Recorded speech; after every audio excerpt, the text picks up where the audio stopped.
दोस्तों, परिस्थितियाँ कभी जीवन में एक जैसी नहीं रहती। जीवन के रास्ते में उतार चढ़ाव तो आते ही रहते हैं। जीवन के प्रति आपकी सोच तय करती है कि कठिन परिस्थितियों का सामना आप कैसे करते हैं। क्या आपके अंदर वह काबिलियत है जो हर परिस्थिति से आपको बाहर निकाल सके। ये कहानी कुछ इसी स्थिति को दर्शाती है। बहुत समय पहले की बात है। एक व्यापारी ने किसी धनी साहूकार से कुछ पैसे ब्याज पर उधार लिया था, परंतु व्यापार में नुकसान हो जाने की वजह से वह साहूकार को पैसे लौटा नहीं पा रहा था। व्यापारी की एक बहुत खूबसूरत बेटी थी। साहूकार की नज़र व्यापारी की बेटी पर थी। साहूकार बड़ा कुटिल था। उसने सोचा कि व्यापारी पैसा तो वापस कर नहीं पा रहा है, तो क्यों ना इसकी परिस्थिति का फ़ायदा उठाया जाए। उसने व्यापारी के समक्ष एक प्रस्ताव रखा कि अगर वह अपनी बेटी की शादी उससे कर दे तो वह व्यापारी का सारा कर्जा माफ़ कर देगा। व्यापारी बेचारा विवश था, मरता क्या न करता। उसने अपनी बेटी को सारी बात बताई। समस्या बड़ी थी। साहूकार अधेड़ उम्र का क्रूप व्यक्ति था। अब व्यापारी की बेटी के आगे दो ही रास्ते थे। पहला, या तो साहूकार से विवाह करने से इनकार कर दे और अपने पिता को कर्ज में डूबा रहने दे। दूसरा, साहूकार से खुशी खुशी विवाह कर ले ताकि उसके पिता कर्ज से मुक्त हो जाए।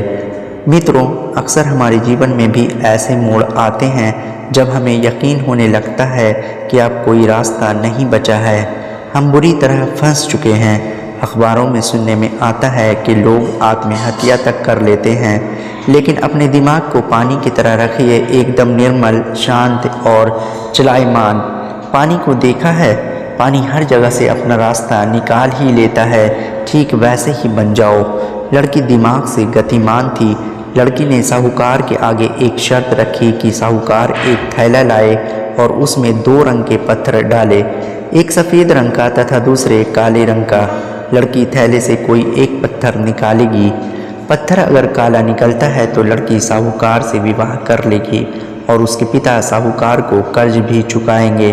परंतु यदि पत्थर सफ़ेद निकलता है तो लड़की विवाह नहीं करेगी और साहूकार को उसके पिता का कर्ज माफ़ भी करना पड़ेगा। साहूकार दुष्ट था। उसे किसी तरह लड़की को जीतना था। साहूकार तुरंत मान गया और एक थैला लेकर आया। साहूकार जब थैले में पत्थर डाल रहा था तो लड़की उसे देख रही थी। लड़की ने देखा कि साहूकार ने चालाकी से दोनों पत्थर काले रंग के ही थैले में डाले हैं। वह साहूकार की चतुराई समझ गई। लड़की परेशान हो गई कि अब वह करे तो क्या करे। साहूकार का भांडा फोड़ भी दे तो वह किसी दूसरी चाल में उसको ज़रूर फंसाएगा। लड़की कुछ सोचकर आगे बढ़ी और उसने थैले से एक पत्थर निकाला। लड़की ने असावधानी दिखाते हुए पत्थर कुछ इस प्रकार निकाला कि पत्थर उसके हाथ से छूटकर ज़मीन पर गिर गया। लड़की साहूकार से बोली, माफ़ कीजिएगा, पत्थर मेरे हाथ से छूटकर गिर गया, लेकिन चिंता की कोई बात नहीं। थैले में अभी दूसरा पत्थर भी तो है, उसे देख लेते हैं। अगर पत्थर काला निकला तो मैंने पहली दफ़ा सफ़ेद पत्थर उठाया होगा, और अगर सफ़ेद निकला तो इसका मतलब मैंने पहली दफ़ा काला पत्थर उठाया होगा। बाद में हमें नीचे गिरी पत्थर को उठाकर रंग पता कर लेंगे। व्यापारी ने थैले में हाथ डाला तो पत्थर काला था। साहूकार लड़की की होशियारी समझ गया। साहूकार अपने झूठ को छिपाने के मकसद से बोला, थैले में काला पत्थर ही बचा है, इसका मतलब तुमने पहली बार में सफ़ेद पत्थर उठाया था, तुम जीत गई। साहूकार बेचारा बोलता भी क्या, अगर सच बोलता तो चोरी पकड़ी जाती। इस प्रकार लड़की ने अपनी चतुराई से पिता का कर्ज भी माफ़ करा दिया और ख़ुद की रक्षा भी कर ली। मित्रों, अगर हमारे देश के स्वतंत्रता सेनानी भी सोच लेते कि हम शक्तिशाली अंग्रेज़ों से कभी नहीं जीत पाएंगे तो शायद हमारा देश कभी आज़ाद ही नहीं हो पाता। जब तक आप समस्याओं के समाधान के बारे में नहीं सोचेंगे तब तक आप समस्याओं में ही उलझे रहेंगे। अपने विचारों को खुलने दें, थोड़ा हट कर सोचें। यह सोचें कि हर समस्या का हल है तो मेरी समस्या का भी कोई ना कोई ज़रूर हल होगा।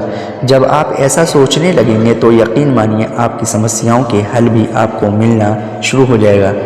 दोस्तों, आपको मेरी ये वीडियो कैसी लगी कमेंट करके ज़रूर बताएं। और दोस्तों अगर वीडियो अच्छी लगी हो तो वीडियो को लाइक कर दीजिएगा और इसे अपने दोस्तों में ज़्यादा से ज़्यादा शेयर कर दीजिएगा। और इस तरह की वीडियोज़ देखने के लिए मेरे चैनल को सब्सक्राइब कर लीजिएगा। शुक्रिया।